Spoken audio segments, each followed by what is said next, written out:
अस्सलाम वालेकुम एवरीवन, मैं हूं फार्मासिस्ट अबीउल्ला। दोस्तों, एजुकेशनल वीडियोस की जो सीरीज़ है, उसी सीरीज़ के सिलसिले में आज की वीडियो में आप लोगों के साथ शेयर करने वाला हूं आयरन इंजेक्शन के बारे में। दोस्तों, जब ओरल फार्म आयरन से जिस तरह के टेबलेट फार्म हो या कैप्सूल से कोई इंप्रूवमेंट ना मिले किसी भी रीज़न के बिना पर, तो फिर इंजेक्शन की तरफ से मजबूरन जाना पड़ता है। तो आयरन इंजेक्शन के बारे में कुछ लोगों का कन्फ्यूजन होते हैं। वो कन्फ्यूजन कुछ इस तरह होते कि आयरन इंजेक्शन कब और किसको लगवाना चाहिए। क्या आयरन इंजेक्शन हर बीमारी में लगवाना चाहिए, या कौन कौन सी बीमारी में आयरन इंजेक्शन लगवाना चाहिए, या आयरन इंजेक्शन लगवाने की ज़रूरत कब पड़ेगी, जब किसी भी इंडिविजुअल में कौन कौन से साइन सिम्टम मौजूद होंगे, तो इससे हमें अंदाज़ा होगा कि फलाने में आयरन की कमी है, या आयरन के बेनिफिट्स क्या है, यूजेस क्या है, और आयरन के साइड इफेक्ट्स क्या है। तो ये डिटेल रिव्यू आप लोगों के साथ शेयर करने वाला हो इसी वीडियो में।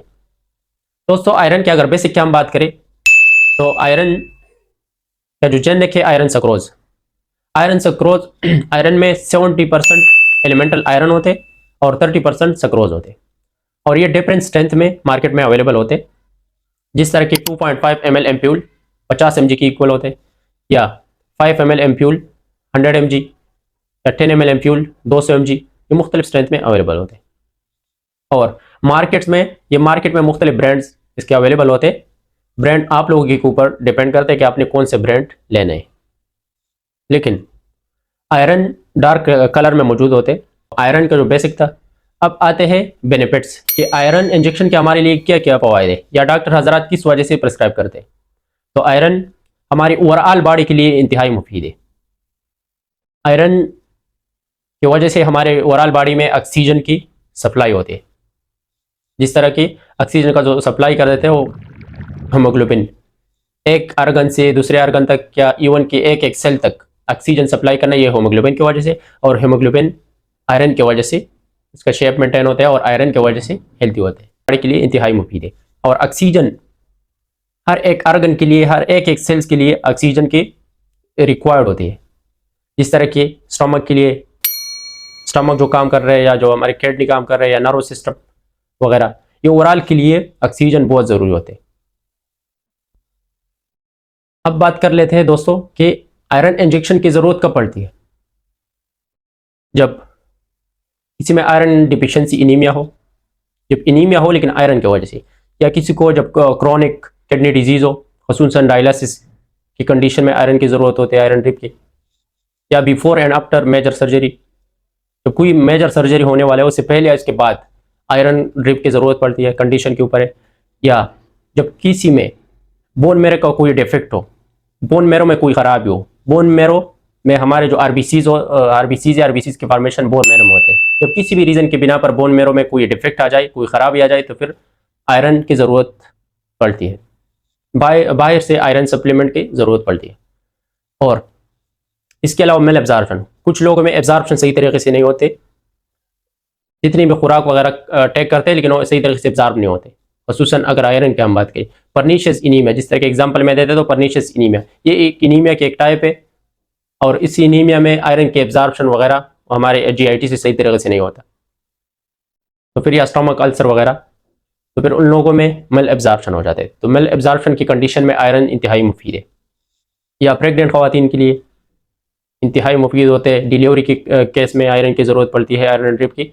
और इसके अलावा प्रेगनेंसी के साथ साथ लेक्टेशन में, और ख़वातीन जो अपने बच्चों को दूध पिलाती है, भी ऐसे ख़वातीन के लिए भी इंतहाई मुफीद है आयरन के इंजेक्शन। दोस्तों, ये थे कुछ बेनिफिट्स और कंडीशन की, कौन से कंडीशन में आयरन इंजेक्शन की ज़रूरत पड़ती है। अब आते हैं आयरन की रिक्वायरमेंट। तो हमारे बॉडी के लिए तकरीबन मेल के लिए 8 mg आयरन की रिक्वायर्ड होते हैं डेली, और फीमेल के लिए 17 mg, और प्रेग्नेंट वोमेन के लिए 27 mg आयरन की नीड होती है डेली। अगर हम बात करें साइन सिम्टम की, अगर किसी भी इंडिविजुअल में आयरन की कमी हो जाए, तो हमें अंदाज़ा कैसे होगा कि फलाने में आयरन की कमी है। तो इसके कुछ साइन सिम्टम है, जैसे कि कमज़ोरी, थकावट, सर में चक्कर आना, इनीमिया। इसके अलावा स्किन का कलर येलो हो जाना, आई का कलर येलो हो जाना, हेपेटाइटिस और हेयर फॉलिंग, थकावट, सांस का फूलना, भूख का नहीं लगना, खाने का दिल नहीं करना, तो ये आयरन के कुछ मेन सिम्टम, साइन सिम्टम थे। अगर किसी में भी दोस्तों, अगर किसी में भी ये साइन सिम्टम मौजूद हो तो आप लोग डॉक्टर को फॉलो करें। इसके बाद बात कर लेते हैं कि आयरन के सही तरह का इस्तेमाल क्या है, how to administer the iron injection. Iron injection के लगवाने का तरीका क्या है और डोज क्या है। तो आयरन इंजेक्शन एक तो ये कि आईवी फॉर्म में इंट्रावेनस लगवाना चाहिए।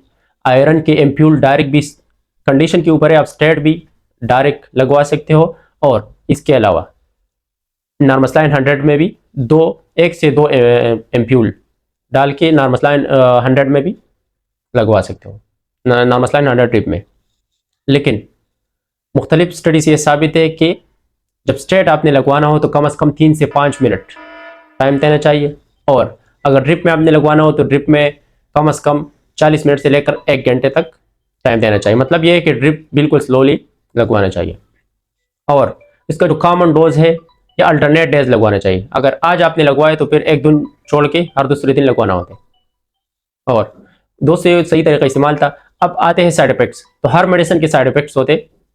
इस तरह के आयरन से के साइड इफेक्ट्स में मेन ये है कि सर के ऊपर चक्कर आना, सर चक्कर, चेस्ट पेन, या जो मुंह का जो जायका है वो चेंज हो जाना। इसके अलावा चिल, सर्दी फील करना, और एलर्जी, खारिश, ये कुछ साइड इफेक्ट्स थे। अब आते हैं इंटरेक्शन की तरफ। तो आयरन इंजेक्शन के कुछ इंटरेक्शन होते हैं पीपीआई के साथ है, प्रोटॉन पंप इनहिबिटर के साथ, जिस तरह के ओमेप्राजोल, इस ओमेप्राजोल के साथ इंटरेक्शन है। इसके अलावा एंटासिड के साथ, और कुछ जिस तरह के मिल्क, टी, कॉफ़ी, ये तीनों चीज़ें आयरन इंजेक्शन से 1 घंटा पहले और 1 घंटा बाद ये चीज़ें टेक नहीं करना चाहिए। इससे ये है कि आयरन के जो एब्जॉर्प्शन है वो कम हो जाते हैं। सो दोस्तों, ये थी आज की वीडियो। उम्मीद है इस वीडियो में आप लोगों को इन्फॉर्मेशन मिल गए होंगे आयरन इंजेक्शन के बारे में। और अगर ये वीडियो आपको अच्छी लगी हो तो आप लोगों से रिक्वेस्ट है कि हमारे जितने भी सोशल मीडिया अकाउंट्स है, हमारे सोशल मीडिया अकाउंट्स को सपोर्ट करें। इंशाल्लाह फिर नेक्स्ट वीडियो में मिलेंगे। अल्लाह हाफिज़।